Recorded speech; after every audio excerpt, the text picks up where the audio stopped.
and I can edit this first part off, so yeah, whenever you're ready.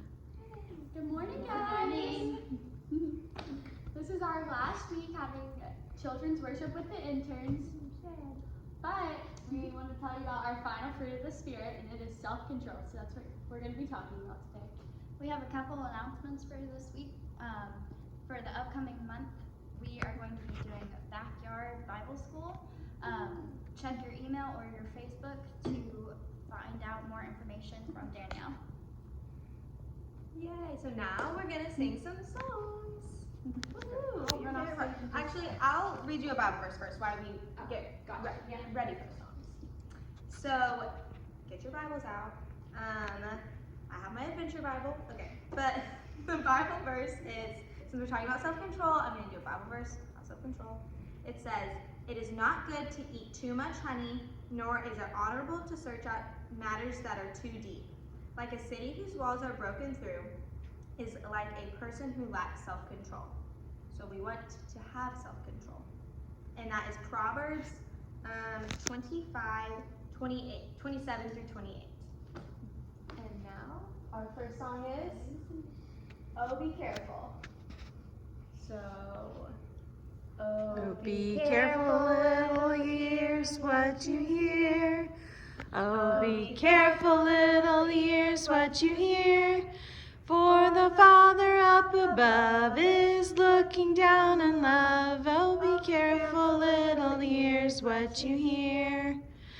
Oh, be careful, little eyes, what you see. Oh, be careful, little eyes, what you see. For the Father up above is looking down in love. So be careful, little eyes, what you see. Oh, be careful, little mouth, what you say. Oh, be careful, little mouth, what you say. For the Father up above is looking down in love. So be careful, little mouth, what you say. Oh, be careful, little hands, what you do. Oh, be careful, little hands, what you do.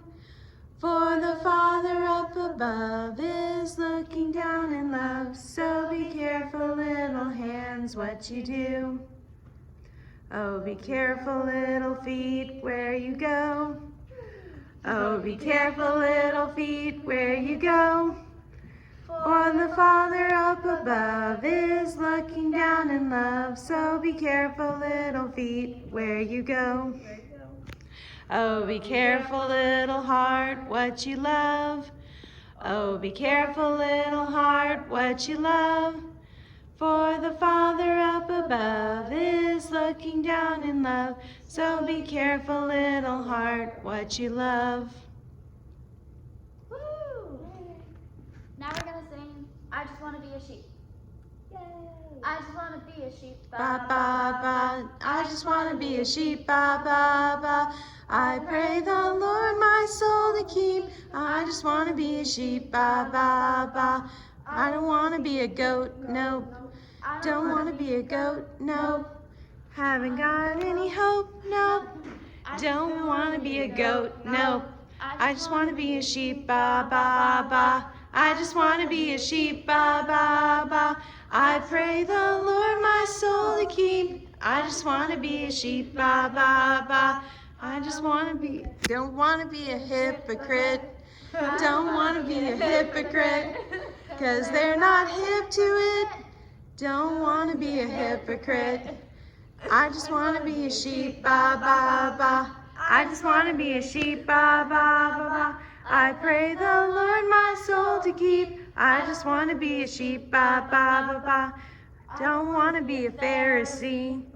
Don't want to be a Pharisee. 'Cause they're not fair, you see. Don't want to be a Pharisee. I just want to be a sheep. Ba ba ba. I just want to be a sheep. Ba ba ba. I pray the Lord my soul to keep. I just want to be a sheep. Ba ba ba ba. Don't want to be a Sadducee. Don't want to be a Sadducee. 'Cause they're so sad, you see. Don't want to be a Sadducee. I just want to be a child of God. Just want to be a child of God, walking the same path He trod. I just want to be a child of God. I just want to be a sheep, ba ba ba. I just want to be a sheep, ba ba ba ba. I pray the Lord my soul to keep. I just want to be a sheep, ba ba ba ba. Woo! And now we're gonna end on our favorite song this summer, the Fruit of the Spirit song. So now you can remember everything that we've talked about this summer. Yeah. It's all in one song. The fruit of the Spirit's not a coconut. Fruit of the Spirit's not a coconut.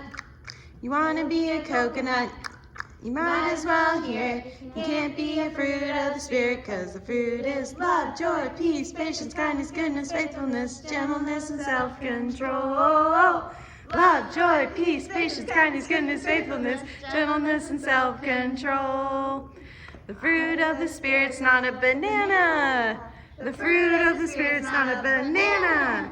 If you want to be a banana, you might as well hear it. You can't be a fruit of the Spirit, 'cause the fruit is love, joy, peace, patience, kindness, goodness, faithfulness, gentleness, and self-control. Love, joy, peace, patience, kindness, goodness, faithfulness, gentleness, and self-control. The fruit of the Spirit's not a Watermelon. The fruit of the Spirit's not a watermelon. If you want to be a watermelon, you might as well hear it. You can't be a fruit of the Spirit, 'cause the fruit is love, joy, peace, patience, kindness, goodness, faithfulness, gentleness, and self-control. Love, joy, peace, patience, kindness, goodness, faithfulness, gentleness, and self-control. The fruit of the Spirit's not a lemon. The fruit of the Spirit's not a lemon. If you want to be a lemon, you might as well hear it. You can't be a fruit of the Spirit, 'cause the fruit is love, joy, peace, patience, kindness, goodness, faithfulness, gentleness, and self-control. Love, joy, peace, patience, kindness, goodness, faithfulness, gentleness, and self-control. The fruit of the Spirit's not a cherry. The fruit of the Spirit's not a cherry. If you want to be a cherry, you might as well hear it. You can't be a fruit of the Spirit, 'cause the fruit is love, joy, peace, patience, kindness, goodness, faithfulness, gentleness, and self-control. Love, joy, peace, patience, kindness, goodness, faithfulness, gentleness, and self-control. The fruit of the Spirit's not a grape. The fruit of the Spirit's not a grape. If you want to be a grape, you might as well hear it. You can't be a fruit of the Spirit, 'cause the fruit is love, joy, peace, patience, kindness, goodness, faithfulness, gentleness, and self-control. Love, joy, peace, patience, kindness, goodness, faithfulness, gentleness, and self-control. Woohoo! Yay! This is our last morning with you guys. We're so sad. Miss Emily is about to rejoin us to read your book. Yay! Yay! We're reading the Berenstain Bears book today. We're so excited. In the dark.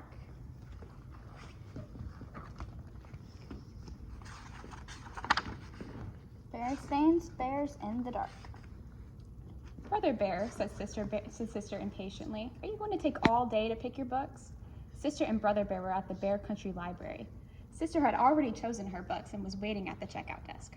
Hold your horses, said Brother. I'm looking for a good mystery. Sister Bear usually took out storybooks and books about nature, and sometimes books of poems. Brother liked those too, but lately he'd become interested in mysteries, especially spooky ones. Hey, this one looks good, he said finally. Okay, let's check out. Said Sister, looking at the cover. It was called The Case of the Crying Cave. It looks scary to me. Say, this is really good, said Brother later that evening when the Bear family had settled down for some reading. Would you like me to read it to you? He asked Sister. Sister was looking at a storybook about 3 kittens who were arguing about which was the prettiest, and it was a little boring. Or are you scared? Teased Brother. Of course not, said Sister. She left her book on the floor and climbed onto the bench to sit beside him. The mystery began quietly. It told about some Bear Scouts who were on an overnight campout. When the Scouts discovered a dark, secret cave, Brother's mystery began to get a little exciting. And when the cave began to cry and wail, it was anything but quiet. Woo! Cried the deep, dark, mysterious cave, read Brother with a lot of expression. Woo! Stop, said Sister, putting her fingers in her ears. That's enough. And she went back to her storybook. Scaredy bear, teased Brother. And that's quite enough of that, added Papa Bear, looking up from his paper. At the cubs' bedtime, Papa and Mama said goodnight, turned off the light, and left the cubs in the usual sleepy darkness. Outside the treehouse, the bright, busy sounds of day had given way to the soft, soothing sounds of night. The quiet conversation of frogs and toads, the soft cry of the owl, the sigh of the night wind. And if you listened very hard, you could almost hear the softest sound of all, the sound of lightning bugs switching their lines on and off, on and off.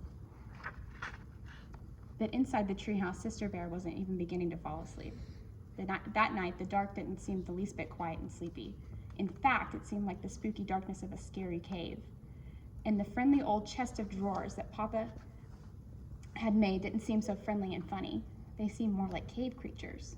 So my brother decided to tease her a little more by making a wailing noise, a really spooky wailing noise. It gave her quite a scare. "Mama, Papa," she cried, "hurry, come quick." And come quickly they did. Papa rushed into the dark room and tripped over the clothes tree. Mama rushed in after Papa and tripped over him. In the commotion, Sister fell out of bed and landed on both of them.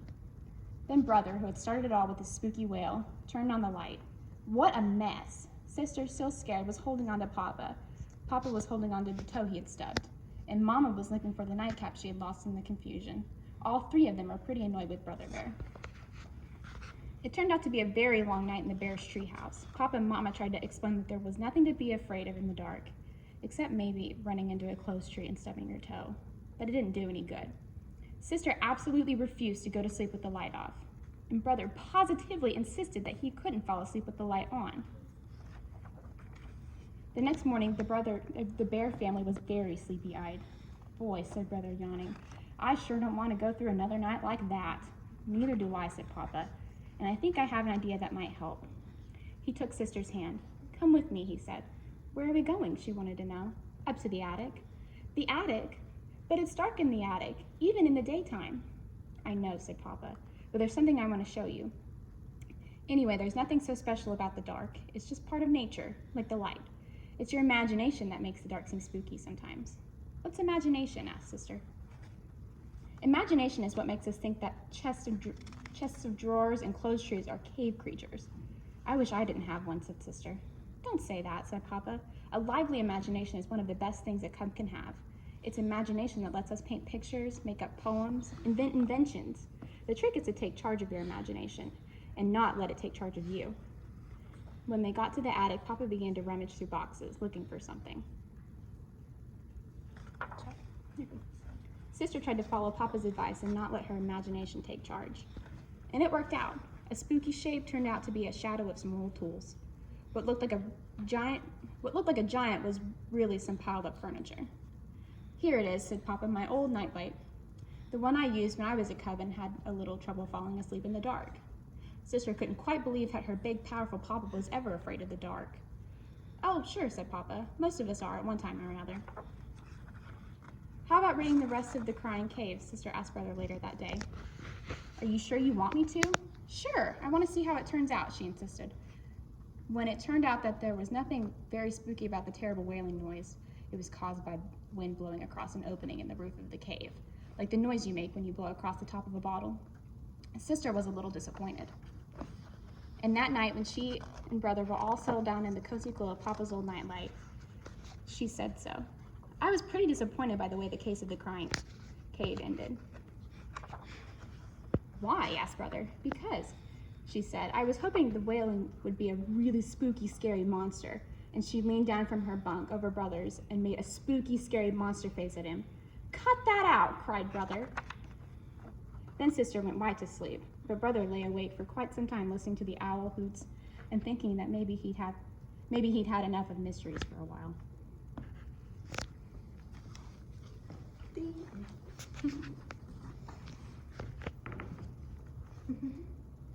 Bye, guys. Thanks for letting me hang out with you guys this summer.